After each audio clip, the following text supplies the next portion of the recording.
중소기업 임원분이셨는데 내향형이 19점이 나오셨어요. 네네. 직무가 술상무. 영업만 잘 되면 영수증 어디서 썼는지 물어보지도 않아요. 결과만 된다면. 그래서 제가 내향형 19점이신데 사모님 안 힘드세요? 이렇게 물어보니까 하나도 안 힘들어. 내 돈 하나도 안 쓰고 준세 씨도 골프 치고 싶으면 나한테 말해. 깨줄게 이러시는 거예요. 네, 그분 데이터를 봤더니 내향형 쪽으로 가 있는 지표들이 좀 많았지만 다양한 관계가 반대쪽으로 쫙 가 계시더라고요. 그분은 다양한 관계는 좋아하는 내향형이라는 거죠. 네, 반갑습니다. 저는 더범교육디자인연구소 윤종세 소장입니다. 행복한 조직 문화를 디자인하는 일을 하고 있습니다. 네, 소장님 안녕하세요. 반갑습니다. 반갑습니다. 네, 이렇게 자리해 주셔서 너무 감사드려요. 아유, 초청해 주셔서 굉장히 영광입니다. 네, 진단 프로그램은 나에게 물어라. 진단 프로그램의 전문가라고 들었습니다. 되게 다양하게 다룬다고 들었거든요. 네, 맞습니다. 네. 저는 일단 제 수입의 한 30%를 차지하고 있는 네. MBTI 일단 다루고 있고요. 네, 애니어그램이나 버크만, 메소드 진단, 그리고 디스크, TA 교류 분석, 대표적으로는 이렇게 다루고 있습니다. 그럼 어떻게 진단, 검사 분야의 전문성을 가지게 되신 거예요? 네, 좀 우연한 계기인데요. 고등학교 이제 1학년 때 네. 교회 선생님이 갑자기 좋은 걸 배워왔다고 뭔가를 막 나눠주시고 풀어보라고 하시더라고요. 그래서 막 풀었는데 당신은 이런 유형입니다 하고 이제 MBTI랑 애니어그램 진단지였던 거예요, 그게. 근데 그 당시 제가 10대 때 제가 되게 이상한 사람이라고 생각했습니다. 아, 되게 스스로를? 네. 앞에서는 되게 착한 사람인데 뒤에서는 그 사람들에게 되게 비판적인 저를 보면서 나 이중인격 아니야? 하면서 되게 고민이 많았었거든요. 근데 검사 결과를 딱 읽어보는데 양면성을 가지고 있을 수 있는 유형이 되게 나오는 거예요. 저는 좀 의심이 많거든요. 그래서 약식 검사지를 막 복사해서 엄마, 아빠, 여동생, 학교 친구, 교회 친구, 교회 선생님, 학교 선생님 한 11명한테 검사지를 돌려서 네. 저를 상상하면서 검사를 해달라고 부탁을 좀 드렸어요. 그래서 11명 중에 9명은 저랑 똑같은 걸 골랐고 유형을 두 분은 저랑 다른 걸 고르셨더라고요. 그래서 왜 저를 다르게 생각하시냐 커피 한 잔 사드리면서 여쭤봤던 게 제 수입의 대부분을 이제 MBTI가 차지하고 있는 시절도 좀 생기게 되었습니다. 개인적 흥미로 끝난 건 아니고요. 네. 그 고등학교 1학년 이후부터는 처음 만나는 사람 내향형인가 외향형인가 애니어그램 몇 번 유형인가 이렇게 엑셀 시트에다가 입력을 해놓고 계속 이 사람이 맞나 안 맞나 만나보니까 외향형 아닌 것 같은 막 이런 식으로 추적을 하고 대학교 때 계속 한국 애니어그램 연구소에서 강의를 듣다 보니까 3단계 어느 순간 일반 강사까지 대학교 3학년 때 땄더라고요. 그때만 해도 자기 성찰의 도구로 네. 이제 자격증을 딴 거지 강사를 할 거라는 생각은 못 해봤었습니다. 네. 자, 가장 대중적으로 알려진 MBTI 진단에 관련해서 어쨌든 전문가 입장이시다 보니까 이런 부분은 좀 오해하고 계시는 것 같아요. 이런 건 좀 잘못 생각하시는 것 같아요. 이런 것들이 좀 보이지 않으세요? 중소기업 임원분이셨는데 내향형이 19점이 나오셨어요. 네네. 근데 그분의 직무가 술상무, 주 7일 주류 영업, 네. 법인카드 2개와 함께하는 주류 영업. 영업만 잘 되면 영수증 어디서 썼는지 물어보지도 않아요. 결과만 된다면. 그래서 제가 내향형 19점이신데 사모님 안 힘드세요? 이렇게 물어보니까 하나도 안 힘들어. 내 돈 하나도 안 쓰고 준세 씨도 골프 치고 싶으면 나한테 말해. 깨줄게 이러시는 거예요. 네, 그분 데이터를 봤더니 내향형 쪽으로 가 있는 지표들이 좀 많았지만 다양한 관계가 반대쪽으로 쫙 가 계시더라고요. 그분은 다양한 관계는 좋아하는 내향형이라는 거죠. 그래서 유형이 중요한 건 네네. 아니고 이제 선호 분명도의 점수와 Q폼 기준으로는 다면적도가 중요한 거죠. 그러니까 우리가 그냥 그 E냐 I냐, 뭐 N이냐 S냐 이런 걸로 뚝 나눠서 이제 구분을 하다가는 실수할 수도 있겠네요. 네, 맞습니다. 예를 들어 판단형 J가 굉장히 계획적이다. 라고 알고 계신 분들이 많은데 네. 불쌍한 판단형 J들이 있습니다. 불쌍한 네. 건 또 뭐예요? 아까 말씀드린 그 Q폼 다면적도 5개 중에 사전 착수 지표가 있어요. J 밑에. 근데 J인데도 불구하고 반대쪽에 있는 임박 착수가 높은 J는요. 이렇게 표현합니다. J의 머리가 P의 몸뚱아리에 갇혀있다. 그분들은요. 미리 해야지 하는데 몸은 임박해야 벼락치기가 되는 거죠. 반대로 P 유형이신 분들인데 같은 동족인 P를 혐오하는 경우가 있어요. 바로 사전 착수가 높은. 저요. 네. 그래서 그런 같은 P는 P 동족 혐오 현상이 생깁니다.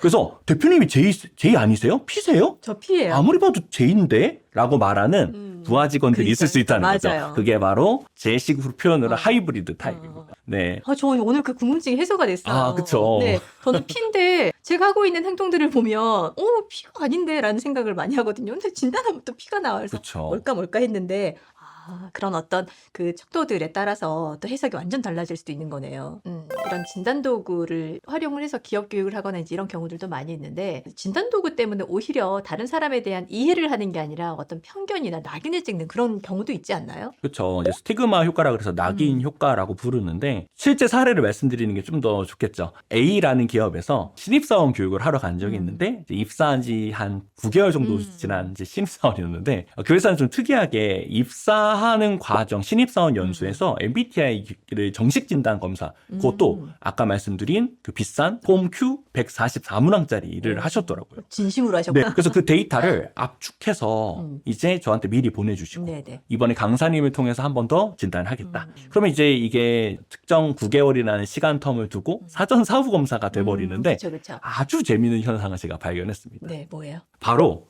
그 신입사원분들 중에 50% 이상이 사장보다 일을 잘함, ESTJ, 뭐 ENTJ 그런 유형이라고 본인들이 주장하는 거예요.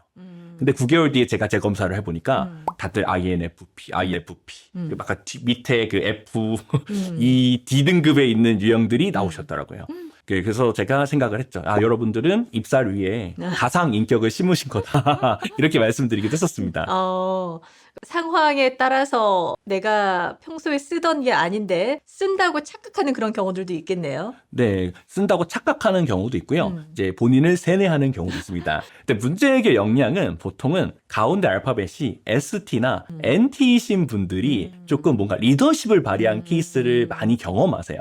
근데 또 그 유형이 아닌 분들은 관계로 보통 그런 걸 해결하시거나 이제 그러신단 말이죠. 근데 이제 관계로 해결했다 보다는 약간 내가 이런 어떤 난관을 극복했다가 좀 더 합격률이 높기 때문에 다들 이제 가상 인격을 심고 자기소개서라고 부르기보단 자소서를 통해 1차를 통과하고 그 다음에 15분간의 그 면접은 수많은 이제 거울을 보면서의 그 트레이닝을 통해 난 ESTP다. 나는 ESTP다. 나는 문제 해결의 화신 ESTJ다라고 그렇게 가상 인격으로 뚫으신 분들이 실제로 계시다는 거죠. 어떤 경우에 어떤 진단을 활용하면 좀 도움이 될까요? 진단이 워낙 이제 여러 가지가 있다 보니까. 제가 바로 교육 담당자님께 보내는 이메일이 매년마다 길어지는 이유 중에 하나이기도 합니다. 어떤 검사가 좋아요? 그냥 아무거나 추천해 주세요. 이제 가장 어려운 질문이잖아요. 저는 이렇게 말씀을 드려요. 현실적인데요. 먼저 교육 시간이 몇 시간인지를 여쭤봅니다. 바로 이제 교육 시간이 가끔씩은 90분 안에 해주세요라고 말씀하시는 경우가 있어요. 시간이 만약에 짧다면 편견이 좀 많이 반영되긴 하지만 기본 지식이 그래도 다들 있는 MBTI를 활용하는 경우가 꽤 많습니다. 유형을 알거나 알파벳의 어떤 그 선호 지표의 의미를 아시니까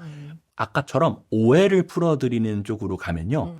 내가 알고 있었던 외향형이 그 외향형이 아니구나 하면서 인사이트를 좀 얻으실 수 있거든요. 그래서 MBTI 오해 풀기라는 관점에서 MBTI를 좀 추천해드리고요. 네. 근데 MBTI는 좀 해봤다. 그리고 우리 시간 좀 넉넉하다라고 하시면 그 다음에는 이제 애니어그램 같은 걸 추천드릴 때도 있습니다. 그 사람의 동기를 파악하는 진단 도구인데요. 예를 들어 저희가 이제 같이 식사를 하러 가서 반찬을 리필하는 경우가 있다고 쳤을 때 애니어그램 관점에서는 반찬을 리필하러 가는 이유가 다르다는 거죠. 뭐 100% 이렇게 일반에서 말하면 안 되는데 2번 유형은요. 내가 좋아서 근데 그 깊은 속엔 사랑받고 싶어서 칭찬받고 싶어서 반찬을 뜨러 간다는 거죠. 3번 유형 같은 경우엔 상무님이 같은 테이블에 앉으셨다는 거죠. 눈치 보여서 잘 보이고 그쵸. 싶어서. 네. 6번 유형은 이제 내가 이 반찬을 안 뜨면 내가 막내인데 안 뜨면 혼날까 봐. 그리고 1번 유형은 아까 대표님이 한번 떠오셨으니까 이번엔 내가 뜰 차례다라는 합리적인 공정함의 관점에서. 그래서 동기가 다른. 근데 문제는 좀 자기 성찰 역량이 조금 부족한 10대 혹은 이제 20대 초반 분들은 아직 삶의 경험을 많이 해보지 않으셨기 때문에 애니어그램의 문항수도 좀 많고 그다음에 좀 자기 삶을 반추하는 문장이 많아서 많이 걸리시는 분들은 30분까지도 걸리세요. 그리고 그렇게 기껏 했는데 검사 결과가 부정확할 수도 있습니다.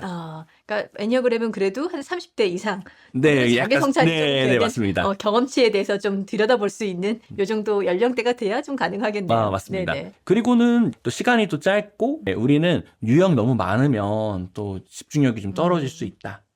혹은 우리는 교육을 좀 많이 안 듣는 회사다라고 말씀하시면 심플하게 4가지 유형으로 말할 수 있는 디스크 같은 유형을 좀 추천드려요. 특히 디스크는 당신의 선호 경향성, 취향, 그리고 당신의 동기 이런 좀 어려운 개념이 아니라 당신의 평소 행동의 그런 빈도나 당신이 평소 보여주는 평균만 보고 판단하겠다거든요. 그래서 어떻게 보면은 생활에서 저희가 조직 생활에서 내가 어떻게 행동하는가만 보고 회사에서의 나만 기준으로 평가하니까 오히려 디스크가 좀 더 정확할 때도 있습니다. 네, 버크만 진단도 제가 추천드리는 편인데요. 버크만 같은 경우는 나의 흥미, 내가 관심 갖는 것들, 그리고 평소의 나의 모습, 그리고 어쩌면 집에서 있을 수 있는 나만의 욕구와 스트레스. 욕구와 스트레스는 한 쌍이라고 치면요. 흥미, 평소 행동, 욕구와 스트레스. 이 세 가지를 삼각형 모양으로 약간 디스크 같은 좌표에 표시를 해줍니다. 그래서 버크만 같은 경우는 동일한 삼각형을 동일한 위치에 가지시거나 동일한 크기로 가지시는 분이 거의 없으세요. 그래서 해석이 정말 쉽지 않고요. 그렇겠네요. 다만 정말 맞춤형으로 해석을 해드릴 수 있고 네 가지를 측정하기 때문에 시간과 당연히 비례해서 돈이 좀 많이 들어갑니다. 네네. 그리고 마지막으로는 TA 교류 분석이라는 게 있는데요. TA 교류 분석은 이제 에릭 번이라는 이제 정신의학자가 만든 거고, 어렸을 때의 모습과 또 성인이 돼서의 내가 구축한 자아 사이에서 총 5가지 유형으로 저희가 남들과 어떻게 교류하고 있는지, 그런 의사소통 패턴에 굉장히 초점이 많이 맞춰져 있고요. 또 내가 이런 패턴을 왜 가지게 되었는가, 그 약간 역사 같은 걸 추론할 수 있는 되게 좋은 도구가 하나 있는데 시간이 좀 많이 필요합니다. 저희가 오늘은 진단 프로그램, 이제 여러 가지들의 어떤 특징들, 그리고 이런 것들을 우리가 잘 소화할 수 있는 방법들에 대해서 좀 이야기를 나눠봤는데요. 끝으로 하고 싶은 말씀 있으세요? 개인적으로는 이제 MBTI 열풍 덕분에 저도 굉장히 잘 성장한 케이스라 이런 성격 심리학은 저의 20년 넘게 사랑하고 있고 경제적으로도 감사한 분야라고 할 수 있는데요. 너무 단편적인 지식으로 어떤 타인을 16개, 9개, 4개로 이렇게 나누는 거는 좋은 관점은 아니라고 생각합니다. 저는 꼭 이런 진단검사를 하게 되면 2가지 해석의 축을 설명을 드려요. 첫 번째는 아까 그 MBTI를 예를 들면 15점, 25점, 30점이라는 선호 분명도의 지수, 그리고 애니어그램 중에서도 뭐 45점 만점 이런 점수라는 기준이 있거든요. 네. 물론 이제 10점보다 20점이 2배나 강하다 이런 뜻은 아니긴 하지만, 그렇게 내가 지표마다 어느 정도의 강도를 갖고 있는지 1순위와 2순위의 차이가 크지 않다면 내가 2순위가 나의 진짜 메인 유형일 수도 있다는 가능성을 가지고 보는 정도의 측이 하나 있고요. 두 번째는 이제 관점입니다. ESTP가 첫날에 해고되는 이유는 네, 이런 예시를 들어드릴 수 있는데요. 뭐 닭갈비집에 알바생으로 들어오자마자 갑자기 알바생이 그러는 겁니다. 점장님, 입간판 쓰러져 있는데 안 세우세요? 그리고 우리 홀 언니들은 전단지 나가서 뿌리셔야죠, 손님이 없으면. 그리고 소화기 유효기간 지났네요. 이런 알바생이 있다고 생각을 해보겠습니다. 그럼 첫 번째 관점은요, 건방지네. 우리 회사에서 뭘 일해봤다고 네가 백종원이야? 이렇게 생각하는 관점이 있어요. 그런데 일은 잘할 것 같아서 일을 시켜보고 이제 부점장을 시킬 정도로 신뢰하는 관계가 될 수 있고요. 그 직원 덕분에 우리 회사 퀄리티가 컨트롤돼서 매출이 2-3배까지 올라갈 수도 있다는 거죠. 이제 물론 그렇게 6개월에서 1년 정도가 지나면 윤간의 닭갈비를 옆에 차릴 겁니다. 그래서 3가지 관점, 건방지네, 그래도 일은 끝내주게 잘하는 애, 그리고 배신자. 이 3가지가 이제 ESTP 120점 만점의 특정 인성의 특정 성숙도를 가진 상황에서는 일부 맞을 수도 있다는 거죠. 하지만 ESTP라고 다 배신자가 아니고요. ESTP라고 다 건방진 게 아니고요. 네, 결국은 우리가 어떻게 관점을 가지고 있느냐, 이게 굉장히 중요하다라고 생각하고요. 진단검사 같은 경우는 원래 가장 정확한 진단검사는 처음 하는 진단검사가 가장 정확해요. 그 다음에는 그 개념을 알기 때문에 재검사를 하더라도 자기 보고식 검사를 하기 어려울 정도로 이런 유형론에 갇혀 계시거나 너무 지식이 방대하시다면 제가 고등학교 때 그랬던 것처럼 주변의 지인들, 회사나 어떤 직장이나 어떤 종교 생활을 하시는 그런 커뮤니티에서 교차 검증을 해보시는 것도 좋다. 저는 고등학교 2학년 때 이제 진단검사를 다룬 다음에 그 다음에 심리 유형론에 너무 매몰됐었는데요. 결혼하고 나서 좀 바뀐 게 있습니다. 뭐가 바뀌셨어요? 결혼을 하고 나니까 사람은 이해의 대상이 아니라 인내의 대상이라는 걸 깨달았습니다. 그 뒤로는 제가 사람들을 입력해놨던 다이어리와 엑셀 시트를 폐기했어요. 정말요? 네. 사람은 그 자체를 저희가 이해한다고 사실은 사랑할 수 있게 되는 건 아니더라고요. 반대로 말하면 사랑하게 되면 어떤 유형이든 저희가 수용하게 되는 거라서 네, 결국 유형론의 한계를 극복한 다음부터는 피곤하게 삶을 살지 않게 됐어요. 네, 우리는 각자 자기만의 어떤 삶의 방향과 또 자기만의 어떤 성격적인 특징과 이런 것들을 다 가지고 있는 존중받아야 될 사람이라는 거. 맞습니다. 네, 이것만 잊지 않으시면 좋을 것 같습니다. 오늘 함께 해주셔서 너무 감사드려요. 아니요, 저도 너무 즐거운 시간이었습니다. 네, 저희 여기서 인사드리겠습니다. 고맙습니다. 감사합니다.